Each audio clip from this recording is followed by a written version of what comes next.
It's another episode of the Ultimate Intimacy Podcast, and of course, Friday. So we have Austin on with us. Excited to have you back. Have the Therapy Friday. We need to change that name, but I think today's subject is going to be a really good one. We had someone write in and say, "Hey, can we have this conversation with Austin?" But I think it's something that a lot of couples deal with in marriage, don't you think? Including us. And yeah, I mean, as everyone, right? Like I'm too tired. I've got I'm too not many going to things going say I on.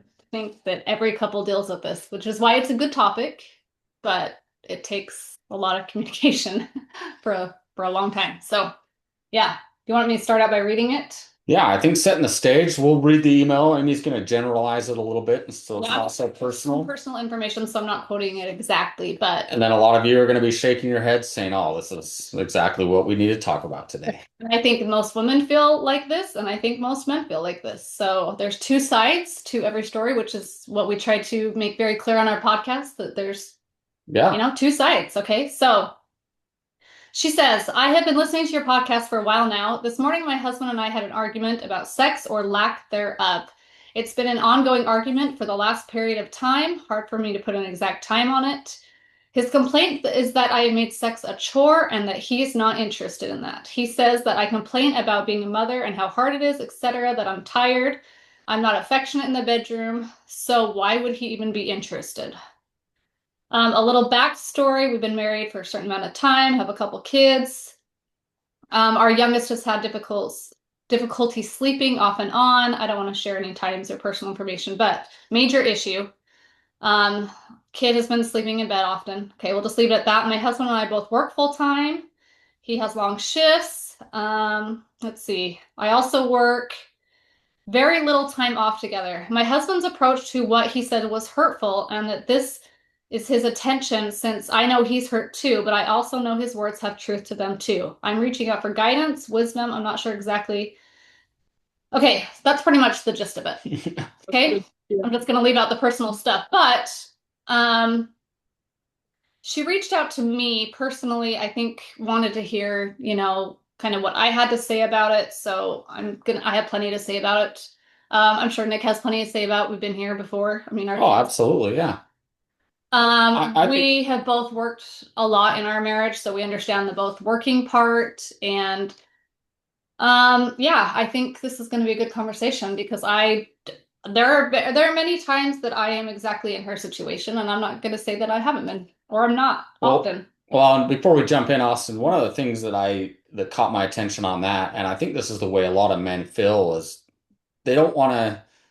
He's saying he doesn't want to just be intimate to be intimate. He wants his wife to desire him and want to Right. be intimate. And I think most men feel that way. If you gave them the choice, they're like, I don't want to, if you're just sitting there or laying there and don't want to be intimate, I don't want to be intimate with you. And so, Amy and I have, we've Uh, had these discussions a lot as well too. And And he's not saying she's just not even participating. We don't know the details of that. What he's saying is like if you don't want it, if you're not interested in it, then I don't want it anymore.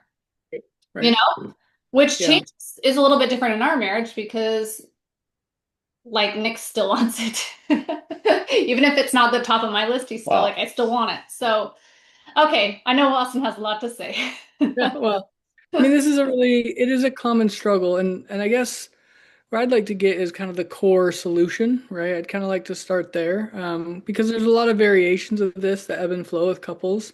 I Mhm. remember when I first trained, I mean, I was in school when I started training as a sex therapist. All of my professors were sex therapists as well. And I remember one of the things that was taught very early on that I've seen with every couple, and truly every couple I work with, there's sexuality component to it because it is a valuable and important part of a relationship. But one of the things we were taught was all sexual healing is emotionally based, right? You can separate hypothetically sex from an emotional bond, but you can't separate it from emotions because you feel emotional one way or another being sexual. So one of the examples I see often, and I try to help people like get in tune with this, you can have feel good, let's call them orgasm feelings that you're being sexual while also feeling very emotionally lonely or rejected or fear. Like all that can be going on while you still have a feel good orgasm, right? And so the idea that we want to help couples get to is, can you have an emotional bonding experience through sexuality? That best happens if you're already emotionally bonded. And so, right, if someone, let's take this example, a husband says, hey, I want to be intimate, or she says, hey, do you want to be intimate? And he's now rejecting it Yeah. because his past experience is like, no, why would I want to be sexual? I'm just going to feel rejected. Even though you're asking to have sex, I want lovemaking is the language I would use there. And so the conversation there that like I would help a couple have is, how can you go into the bedroom already connected, already bonded, ideally for several days, right? A lot of couples use sex to get connected, and what they realize is they don't actually connect. They just feel good, maybe temporarily, right? And so an emotional bond, like this is really important. An emotional bond is you understand each other's emotions. What's going on for you? Are you stressed? How's work? Like you have to have those conversations to be in tune with each other. Um, if you don't have that in tuneness or attunement, sometimes we call it, I've used the language into me see, right? If I'm not letting you in to see what's going on for me, we're not bonded. We can have sex, we can do physical, things, but that's not intimacy. And that's I think what this, couple is experiencing is for both of them, right? She's not experiencing an emotional bond. That's why she's showing up the way she is. That's a lack of something he's providing. And then she's not able to bring her whole self to the bedroom because it's not emotionally bonding for her. It's emotionally feel good for him. But she would, I would assume, go more often. And again, I don't, this isn't across the board. Like there's busy schedules. Like we got to prioritize this. But I think very commonly the solution we look for is, okay, you have limited time. What are you prioritizing above time to connect? A lot of times it's stupid stuff like a phone. It's too Yeah. many sports with the kids. Like we can fill our lives with busyness to avoid the vulnerability of connection. Like people do that all the time. But I think where we look at a solution is, okay, let's carve out some time for you to connect emotionally, to have some fun together, like go on a date, do some recreation, to have some meaningful conversations, and to invest in like the playfulness, the affection that leads up to now we want to go to the bedroom. And then there's obviously we can go into this. There's some education about really the flip-flop of how sexual response happens different for a man and a woman. Understanding that, I would say most people don't understand that, And Hmm. even I about would themselves, and right? I would say Then, that's really vital to yeah, understand. yeah, I Yeah. think that's a place we can go. But the thing I want to kind of end this part with is this is healable. This is prioritizing not just sex. This is prioritizing love. This is prioritizing I care for you. When care is in place, even if a woman isn't feeling sexual yet, she can enter the bedroom out of care and love and connection and say, I want to be with you. I may not need sex. I hear that all the time from women. Yeah. I don't need sex. And a lot of times women say, hey, I'm already fulfilled now. I don't need the sex to do the next piece, but I'm willing to go into that and have a great time because I'm already feeling that fulfillment and they don't need the sex component. Does that make sense? Oh, 100%. Amy and I talk about this a lot and hitting back on it. I think it's so important for each spouse to recognize how each other are feeling. I know I'll speak from a man's standpoint of view. The wife's probably, thinking, well, why does he not want to do it? Just because he knows that I'm not interested. I know for a period of time in our marriage, when obligatory sex happens, I think most men feel like if I'm having sex knowing that she doesn't want to do it, for the times that happened in our relationship, I felt like I was doing something wrong because I'm Sure. like, I know that she doesn't want to have it, but we're still having it, almost like it was forced, and it actually caused me to feel like even worse, not only just rejected, but now I feel like I'm doing something wrong because we're participating in this act that should be something bonding, and I know that she's not interested in doing it, right?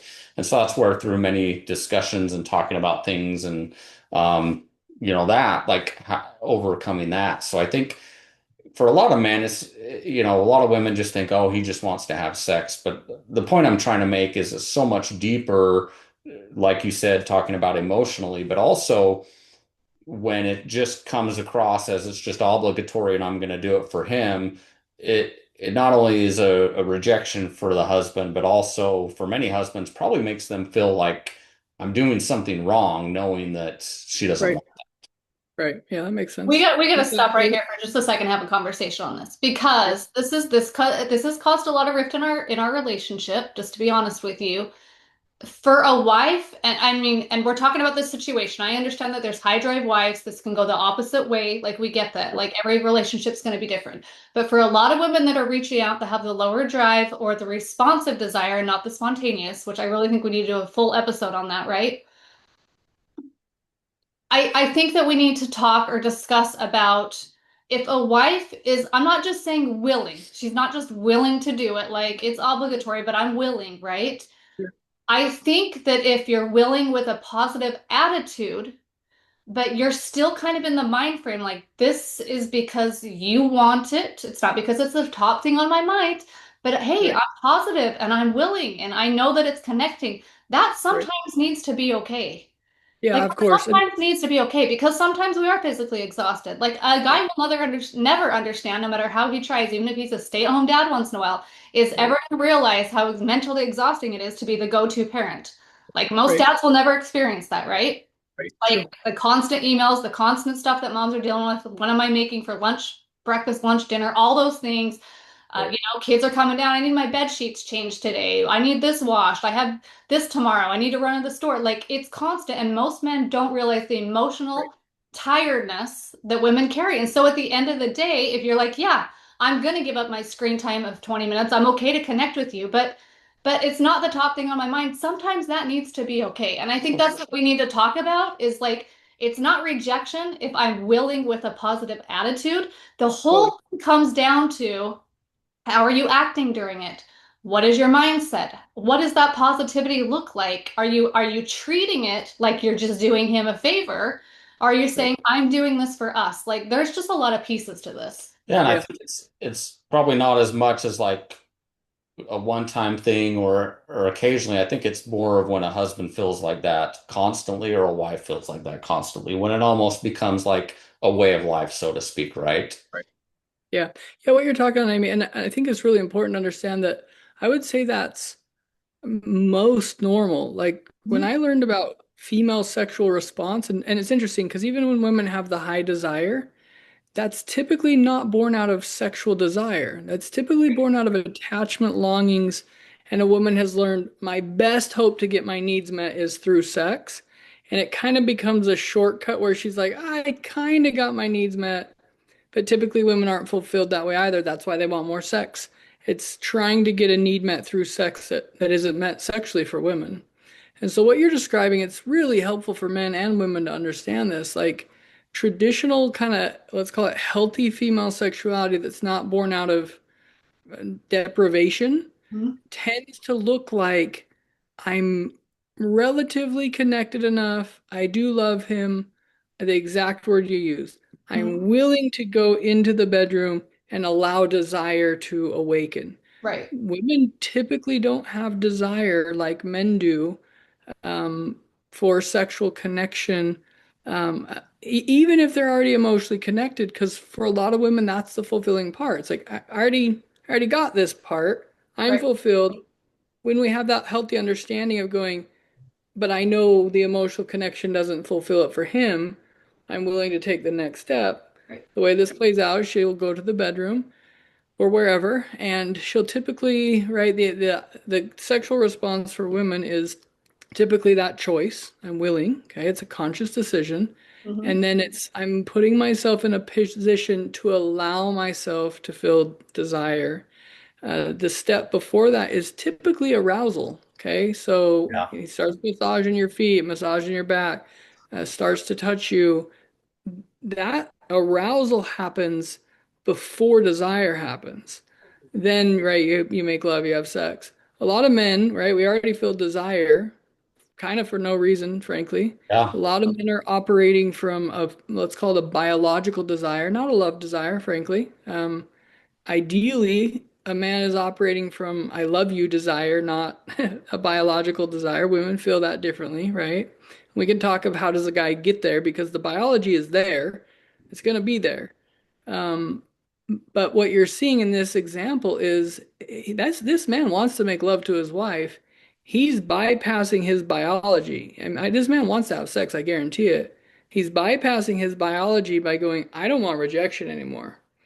I don't want sex. I don't want orgasm. I want love making, right? And so when both understand this, what happens is the woman, right, will start to feel desire when it's already happening. Men have the desire and oftentimes the arousal before anything sexual has even happened. And we just need to understand that difference. When a husband and wife understand that, hey, we're different and we want this sexual component of our relationship to be great for both of us, right? Then you're accounting for both.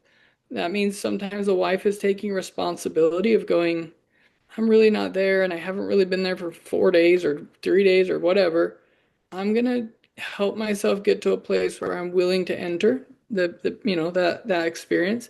That might be an open communication. I need this so I can go there, and a husband will typically respond with that. Sometimes, right, a husband needs to be able to go, well, I've been wanting to be intimate for 2, 3, 4, 5 days and she's not in that place. I might wait a couple days for her to be more, available, more invested in that. But that open dialogue, I will tell you, most couples can't have. One of the things when I do like an assessment around sexuality for a couple, the way that we know therapeutically the kind of the strength or healthiness of their sex life is one, can you talk about it outside of the bedroom? Can you talk about it while you're having it? You know? And then the third is this seems strange for a lot of people. Can you look in each other's eyes? Okay. A lot of couples can't do these three. They can do the mechanics of sex, but it's highly disconnected when you can't I will flip everybody off. When you can't look in people's eyes, you're making love to someone and you can't look them in the eyes, you can't talk about what you're doing, and you can't share what you want to do. That shows a lack of emotional intimacy. That's gonna leave you having sex that's not intimate. That's just Mhm. you scratching an itch, so to speak. Does that make sense? Yeah. Yeah, absolutely.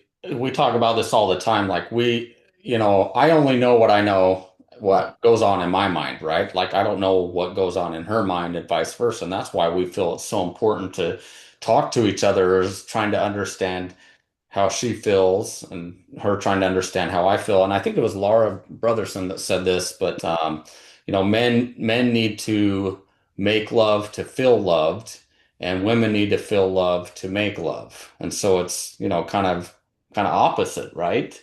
But we both need those things. And so having that communication and talking about those things and um, kind of I hopefully. remember I remember early, I was in school to become a therapist, and me and my wife were seeing a therapist, and I remember his name was Jeff Ford, and he gave this really true analogy. He said, Austin, love is like a piano keyboard, and he said, you only know the sex key, right? And I was like, it's the best one, bro. Like, but what he said, and I've had to learn this over the last 15 years, is he said, like if every key is love, we need to, as men, often have that expanded ability to feel love in other ways. Yes, sex is typically the most powerful, but there's a lot of things our wives do that are love that, I mean, truthfully, a lot of men don't value, they don't feel. That's what I would say probably a lack of development. Our capacity to feel love is much bigger than right in the bedroom kind of thing. And I remember, truthfully, mine was very narrow. Like it was like if we had certain types of passion, certain types of kissing, like then it kind of quote unquote counted as love. But if it was sex, even Amy, the way you're describing, like she wasn't really feeling it, but she was there because she loved me and she was willing. I tended to not count that as feeling lovable unless there was some like passionate thing. And over time, I had to learn like, oh, like I can expand and I can feel love in a multitude of ways that's not sexual at all. That's not, necessarily even something she's doing for me. It's something she's doing for her to be a better version of her for our relationship or our family. And I started to see that a little bit different. And we probably should talk of how do you expand that? But I see you nodding, Amy, and I think, most women would probably say, I am showing love all the time. And it's like doesn't count. Like what the heck? I wanted to add to your piano analogy when you're done. Hey, go ahead, And, Dad.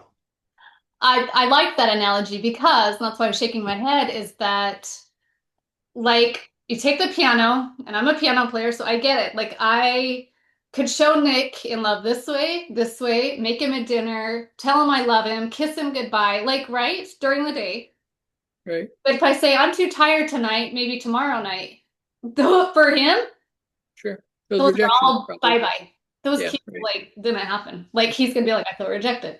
Am I accurate? Oh, I'm accurate, 100%. right? Yeah. Yeah, I can absolutely. play all those beautiful keys, but if I don't hit that one note, he's gonna feel rejected. I'm just saying Right. how it is in our marriage. And Now, this is this the is one key common. that I don't think about because I don't have a high drive at the moment. You know what I mean?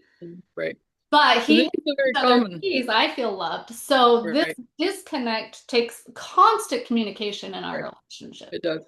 And this is where, I mean, this is a very common thing. Like it's not inaccurate that men reportedly feel the most love through sex. Like that's real. Like a majority of men say they feel the most love through sex. However, when sex is working well, a lot of men also start to prioritize other things above that. Like I really like doing recreation together, and I really like our conversations, right? But when sex is not working, and there's research on this for Oh, couples, 100%. men and women that say they report like marital satisfaction on both levels.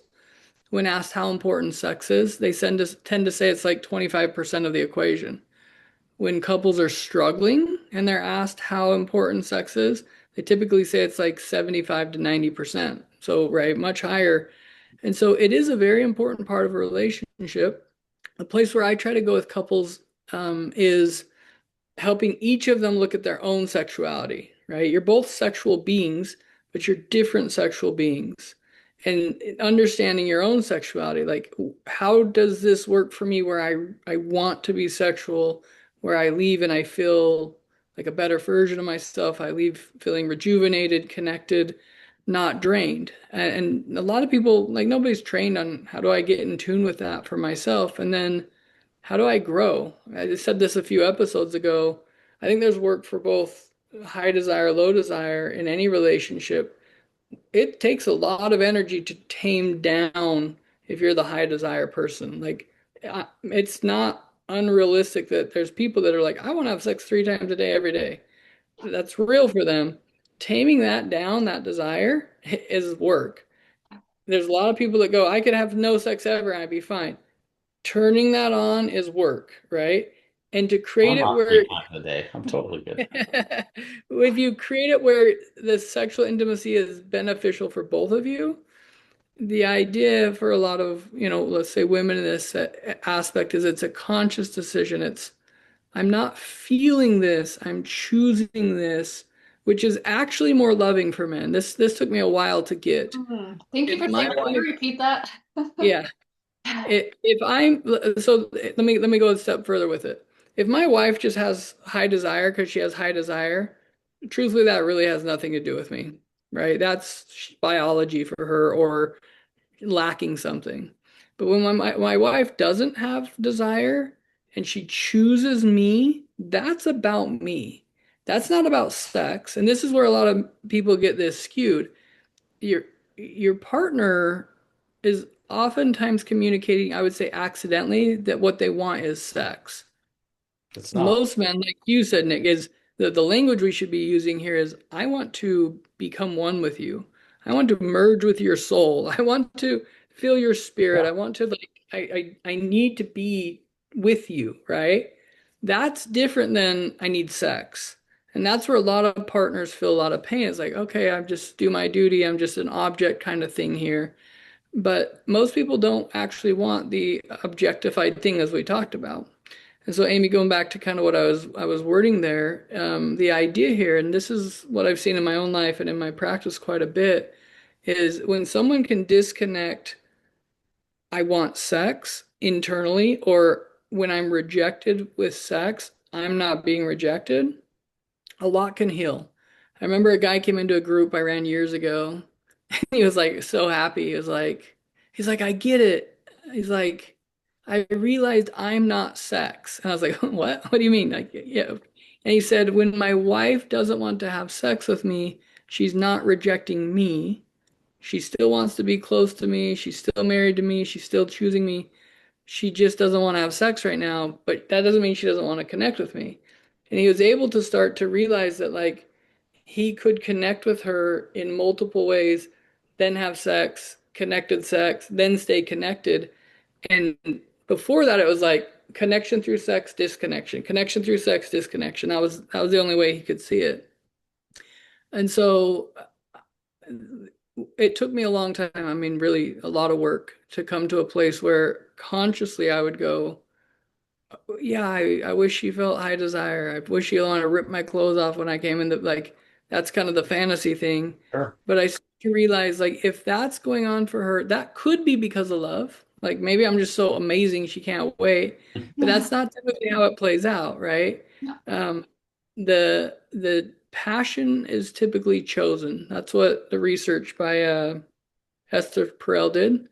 Long-term couples that still have passionate lovemaking, it's chosen.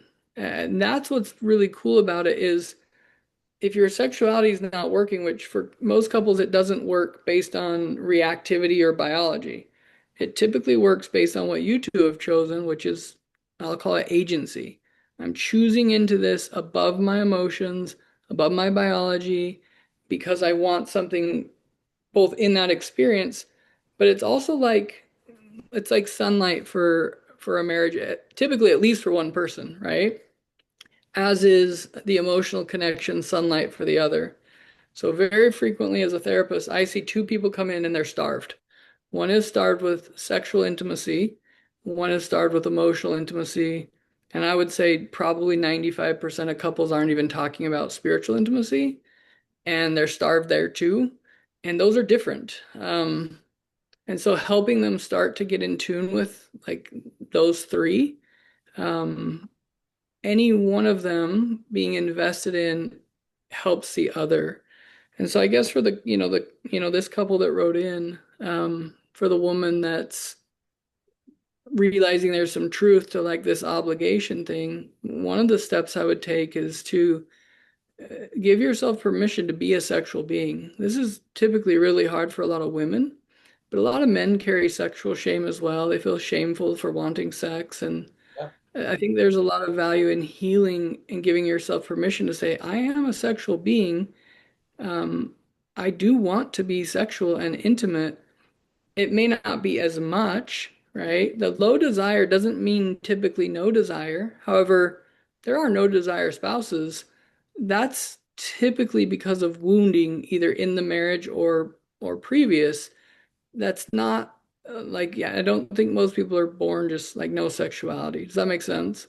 Yeah, and And I so think giving yourself, real quick, giving yourself that permission to say, I can claim my sexuality, and my sexuality might very much include emotional and even spiritual, stuff with it. That's actually healthy. If someone's sexuality, male or female, high desire, low desire, is disconnected from emotional and spiritual connection, it's typically born out of, I would call it trauma or deprivation, or you're operating from biology only. Does that make sense? yeah. Sorry, that was a lot. No, No, it was good. that was great information. One of the common things I hear or we hear is, when we got married, the first X amount of time, like she was wanting to make love all the time and, You mean that's everything. what you say?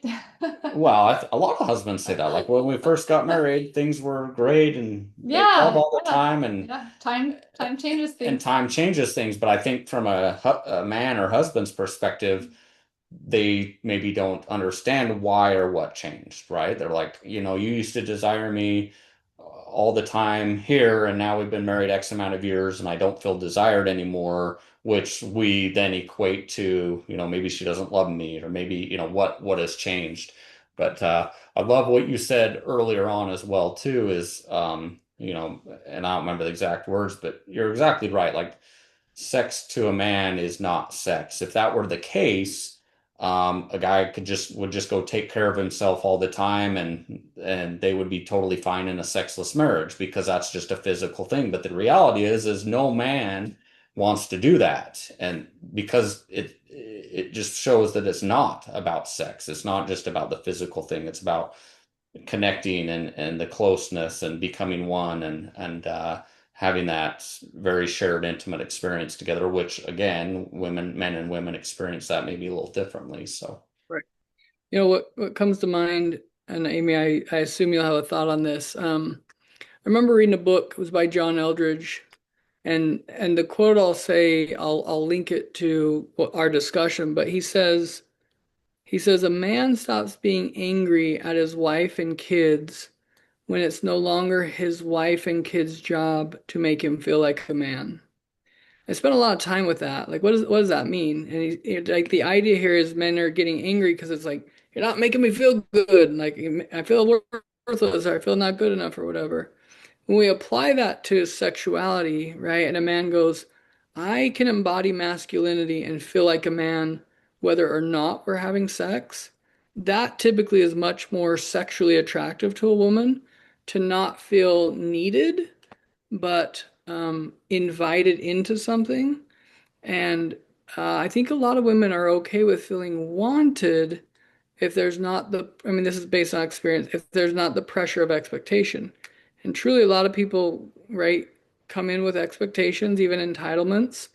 A lot of, I mean, both, but a lot of times women feel like an obligation that's even self-imposed. I've seen a lot of this where a man will say, like, hey, I want to be intimate with you, but I don't have any kind of like parameters.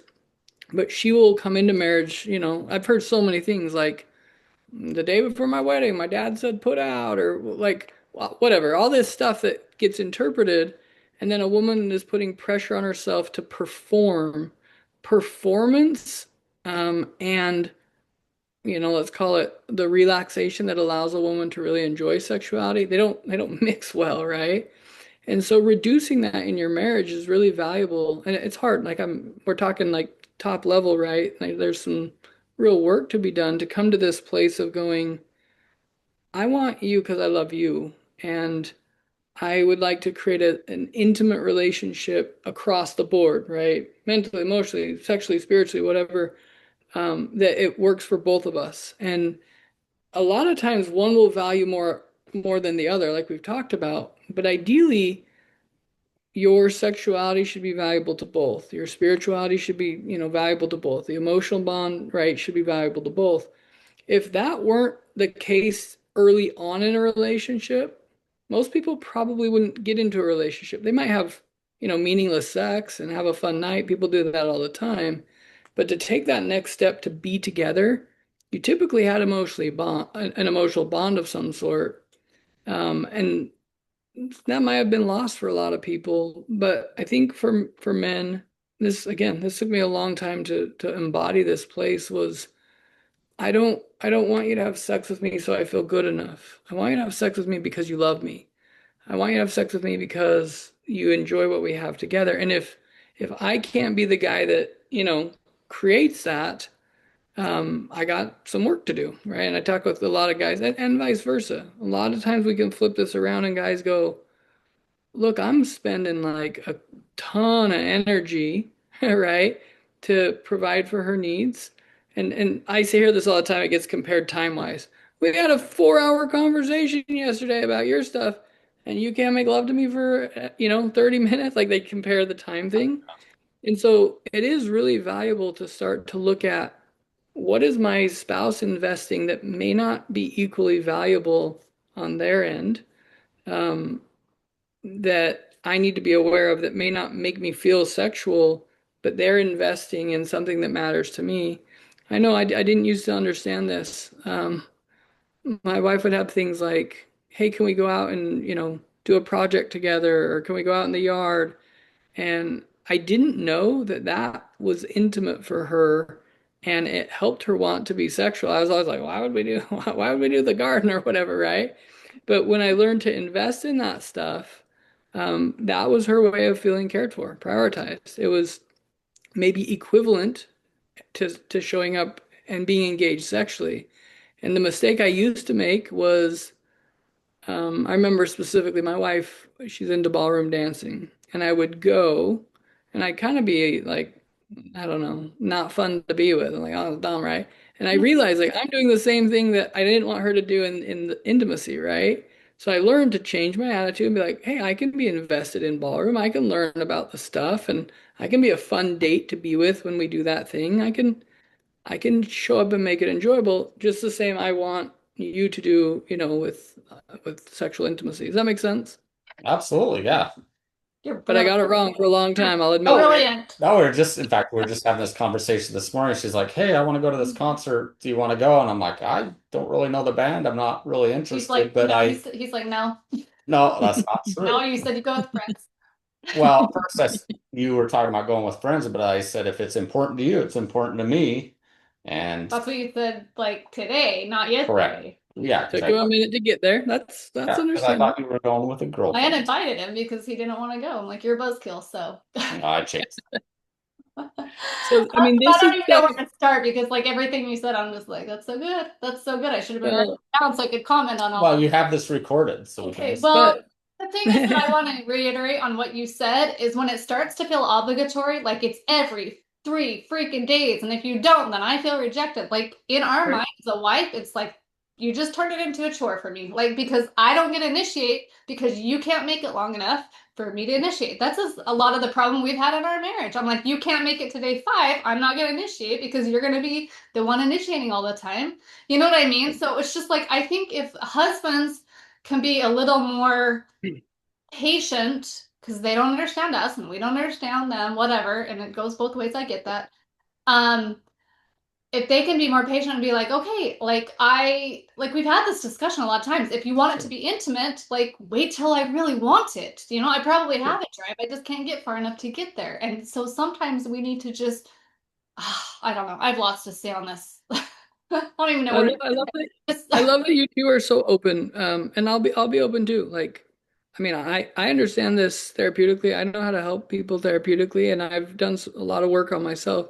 But truthfully, I did a lot of sexual damage in my relationship. I did a lot of, um, minimizing her needs. I did a lot of pressure. I did a lot wrong, and I created a lot of damage. And then, truthfully, I looked at pornography and I blamed her at some point. I justified it, which was even more damaging, right? And so I understand this from a clinical standpoint, but I also had to do a lot of work, and I'll be really transparent here.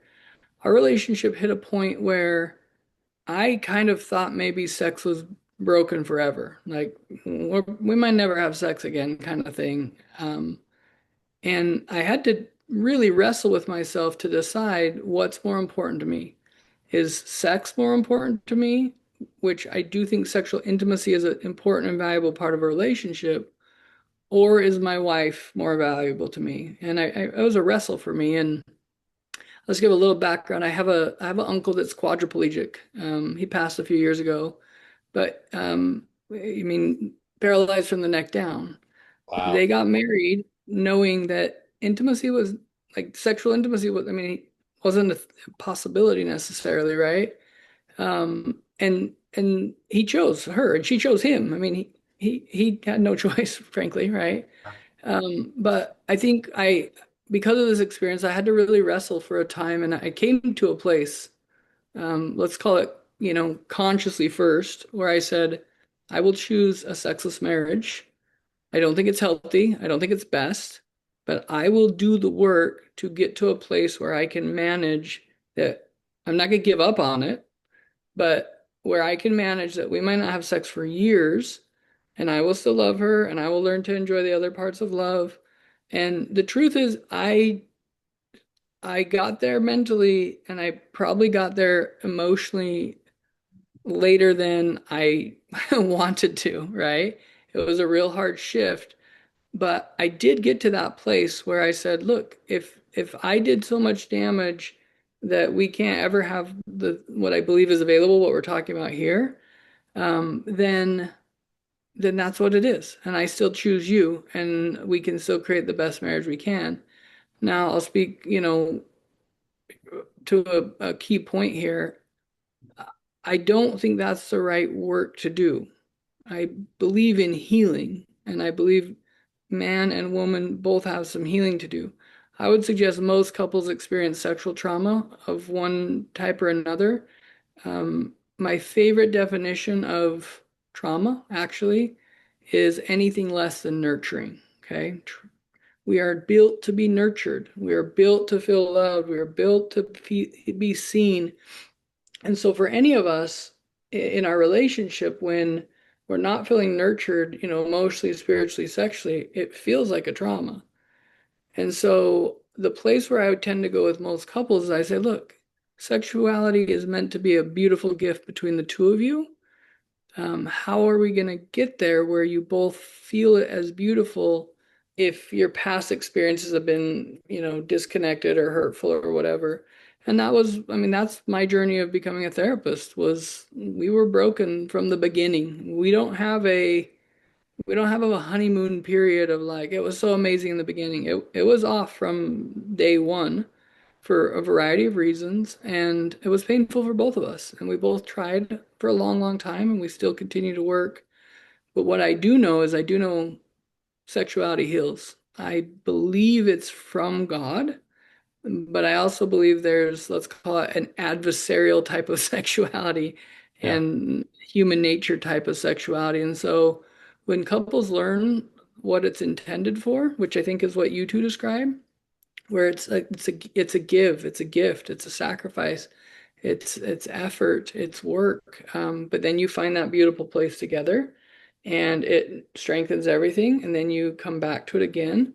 Um, that's worth the effort, in my opinion, right? And I remember I'll kind of turn it back to you two after this last thought. I remember hearing someone say sexuality was a sacrament. I was like, I don't understand what that means. And at the time I was like really struggling with like sexuality being part of spirituality because of my own, background or Sure. Yeah. whatever.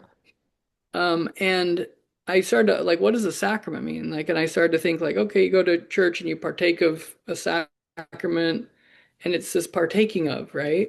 Mm-hmm. And I started to realize like that's what they meant. Like sexuality is two people show up naked emotionally, spiritually, physically, and like you can like access me. I'm offering me to you, and it is a symbolic thing because right, you're doing the act of love making. You're being there for each other.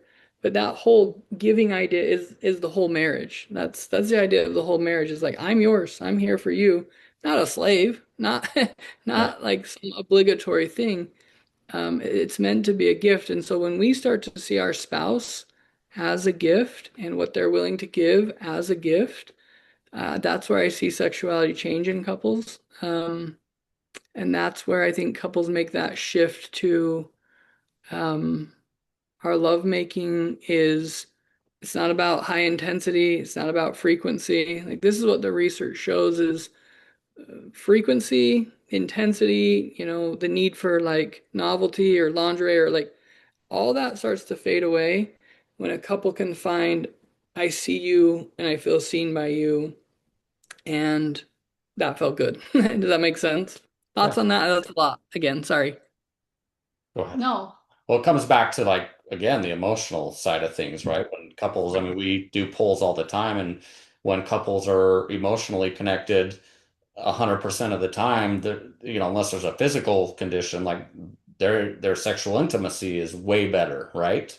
And so, I mean, those two things correlate, and we talk about those things all the time, and I mean, I think we just did an article too, like why emotional intimacy comes first. I would like to just end with saying like couple tips for both sides.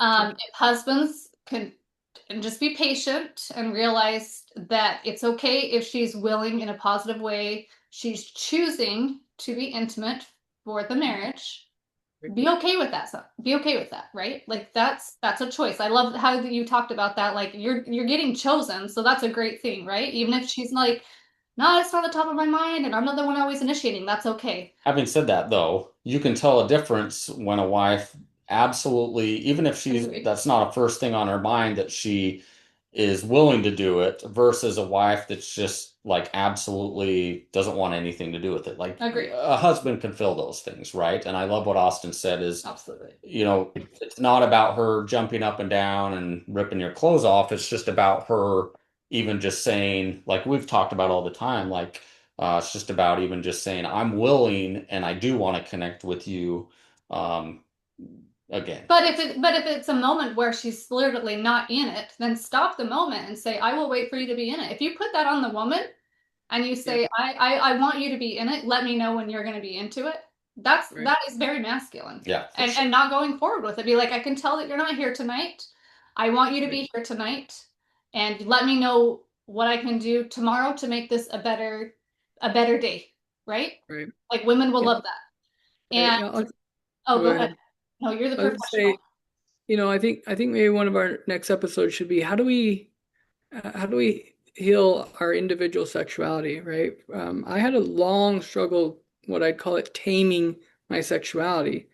Um, the analogy I've heard before is like a wild, bucking bronco stallion. I remember actually going to a horse place and seeing a wild stallion and this guy trying to tame it. I was like, oh, that's a lot of work, right? And over the years, I've learned to tame my sexuality. It's not that it quieted. I remember times where I was like, God, please help me have no desire. Yeah, that still isn't there. It's not that I don't have desire. I have a high desire.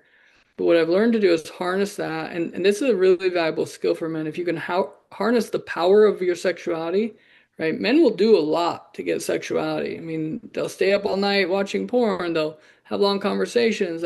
Men will expend energy to get sexuality. If you can funnel that into the things that matter to your wife, right? That changes things.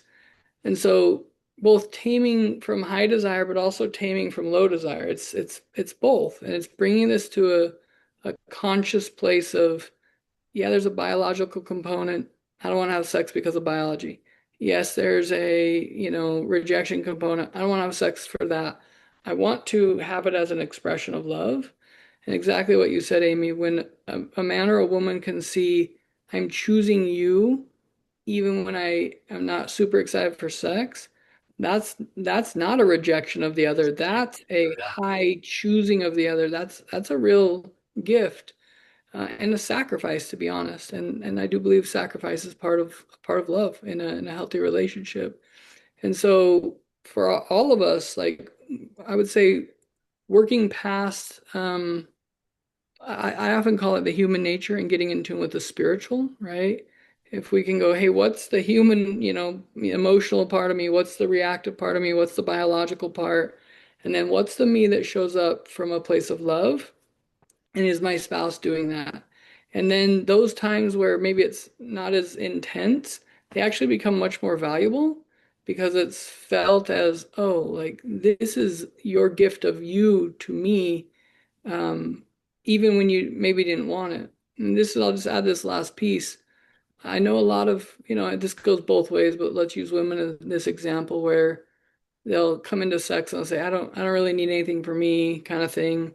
But then they let themselves get into it, or they do a quickie or whatever. Like, if a guy can see that as, yeah, maybe I wanted it to be like crazy passionate, or I wanted, the extras or whatever, but really separate the behavior from the gift, then you leave sex feeling fulfilled. You feel cared for, you feel connected. Um, and yeah, we should probably have a conversation of what happens when you have sex and you leave not fulfilled. Yeah. And how do you, because if you're going to put the energy into it together, and I'll be really transparent, I create a lot of damage by my wife doing the things we're talking, and I never felt, I didn't see it the way I do now. And it took a lot of work to get to that place and a lot of reflection and a lot of, truthfully, let's call it repentance, where I went back and said, I got this wrong. And she's been compassionate and like, I was a 23-year-old or I was, like whatever. But I believe in sexual healing and I see it all the time. And again, a lot of times that sexual healing comes when the emotional healing and connection comes back. So That's I just awesome. there's hope, everybody. There's hope. agree. I just wanted to add in at the end because I feel like we're kind of Yeah, you like, men, tame it, whatever. Like, I really do believe though, especially like thinking about this letter and some of the stuff that we've gone through, that like it's marriage changing when like I put effort in. Like For sure. For initiating, man, when you're not in the mood and you initiate, like, whew, that is hard, but it's like sure. world changing. So I'm just thinking to the women out there that are like have the lower drive, they're in this situation, and it does kind of feel like a chore sometimes. Like try to like it all comes down to our positive mindset too. Like we literally have to, like you said, turn on that sexuality. What do I need in the bedroom to make it more fun? Like when we started like pulling out the V ring, like that changed everything for me because it felt good the entire time, not just those 5 seconds, right? Like what is it that's keeping you from like not wanting it, not enjoying it? Also, I mean, for a wife, like she's got to be enjoying it the whole time and or having an orgasm every single time for her to like really desire it too. So you got to look deep at that. And second, if she is physically exhausted, maybe she works out at the house, or maybe you have kids and she's just whatever it is. I've been in both areas. She is literally Right. exhausted. Like, what can you do to take off her plate? Like the emotional, just like that's key because if a wife isn't feeling connected to you, she ain't gonna initiate and she ain't gonna be into it. Like that's just well, facts. And the next one I wanted to say is that I forgot. I'm known for that. Um, just just be understanding of each other. Like you've got to have these conversations. That's why we created so many of our products and stuff, is because this has been a really big thing in our marriage. We've had to have countless hours of conversations around this topic and trying to understand him and trying to understand me and trying to be patient with each other and what do you need more of outside the bedroom? What do you need more? You know what I mean? Like just that connection. It takes a lot of work and effort, but it's worth it when you can both have that ultimate intimacy. Like, yeah, and people that everyone or most everyone listening to this podcast are experiencing real life things, just like what we're talking about. Amy and I are no different. mhm, The absolutely. difference is we've really chosen to work on things, and we have a great marriage, Mhm. but it doesn't mean everything's perfect. We continuously have these types of Yeah. conversations and talk about things and her needs and my needs. But and because we're willing to talk about those things, we have a great marriage. But the reason why we share what we do and talk about what we do and the things that, we go through as well is if you are willing to talk about it, communicate it, and work on it, you really can transform your relationship no matter what. But it continues to take hard work and it continues to Mhm. take effort. And we're going to have to work on things until the day we die. But we're both willing to do that because we know when you have a great marriage, there really is nothing better. I mean, that's what we call it ultimate intimacy. And so, I remembered my third thing. If you have 30 minutes to, or an hour to go to lunch with friends, go work out at the gym, go for a run, go shopping, like just the things that a lot of women choose to do during the day, maybe when they're off work or whatever. Like scroll your phone for an hour. Like I really truly believe deep in my heart that like if I have time to do those things that I'm choosing, I'm prioritizing on my list, there is no excuse for me to be like rejecting 30 minutes in the evening. Like I tell myself all that time, I'm like, well, you played pickleball for an hour today and you chose to do this, but now you're too tired for your own husband. Like I mean, I know that's a whole nother podcast. I know we've already talked about this, but choosing each other and choosing your marriage, no matter how tired you both are, like is marriage changing? And sometimes we need to relook at what our day is looking like and why we're so exhausted. And we just barely did an episode, just the two of us, on like 10 health benefits of orgasms.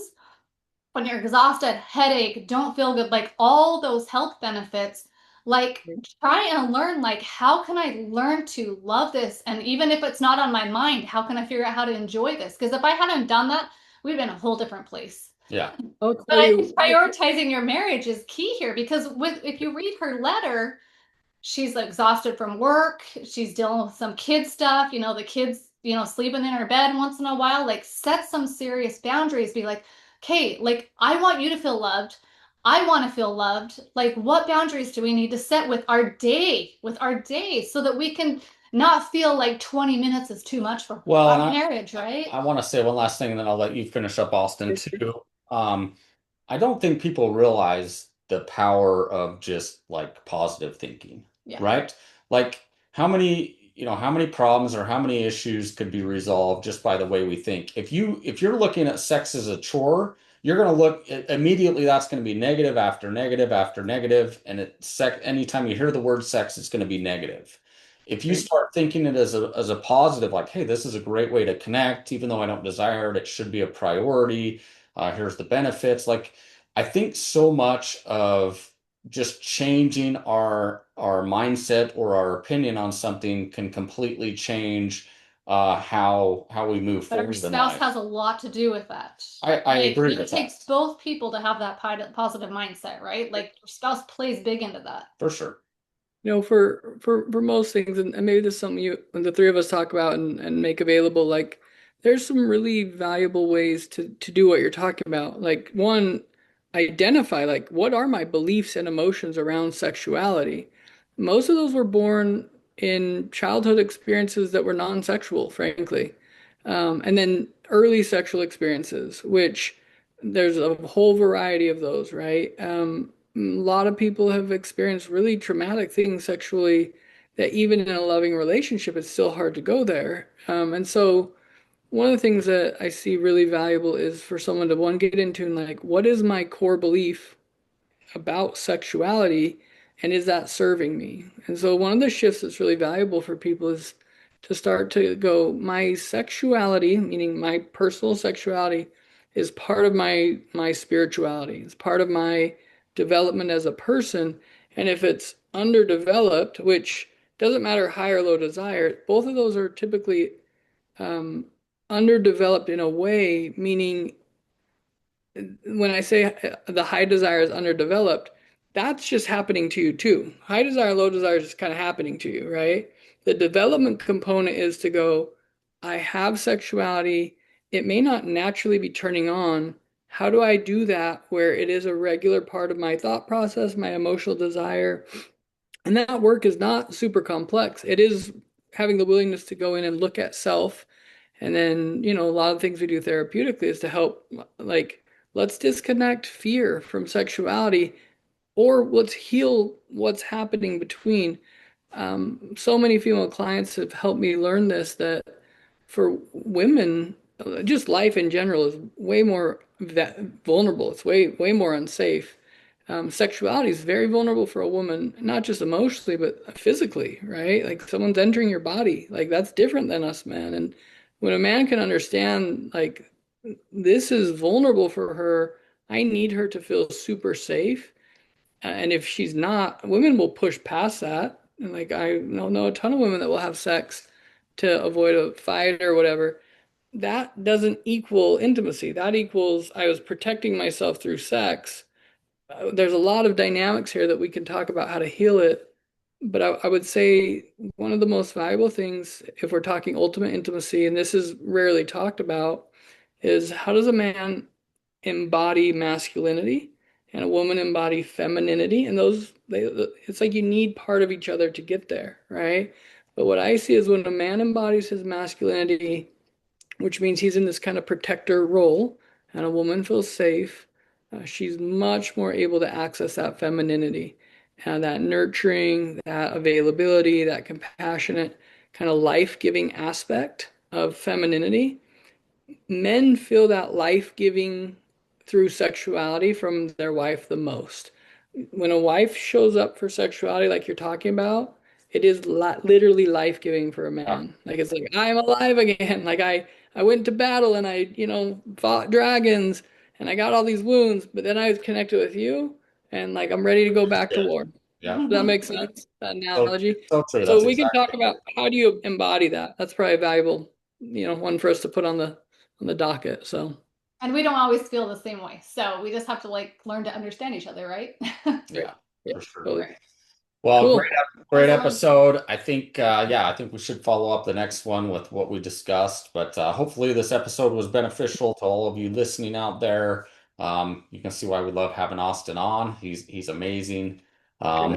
Hopefully this can, you guys can sit down and have these conversations and have the intimacy, both emotional and physically, that you've always wanted. And it takes work, but that's okay. The things that take work, are often a lot more valuable. So, Greatest reward. yeah, Yep. absolutely. So again, we appreciate all of you listening to the podcast, and until next time.